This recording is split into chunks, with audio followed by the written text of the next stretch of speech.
بسم اللہ الرحمن الرحیم انا انزلناہ فی لیلۃ مبارکۃ انا کننا منذرین۔ بس میرے سامعین، آج رات شب برات کی رات ہے۔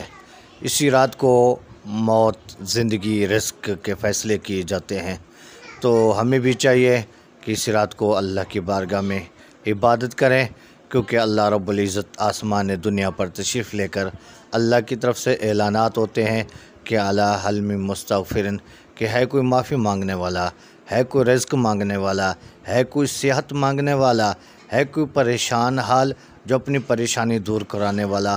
میں رب العالمین اس کو رزق عطا فروں، اس کی بیماریاں دور کروں، اس کی بخشش کرنے کے لیے میں آسمان دنیا پر آ چکا ہوں۔ تو ہمیں چاہیے کہ اللہ کی عبادت کریں۔ تو اس لیے اسی شب برات کو جو ہے اللہ کے ہاں فیصلے ہوتے ہیں انسان کے لیے، تو انسان کو چاہیے اللہ کی بارگاہ میں سچی دل سے توبہ کرے۔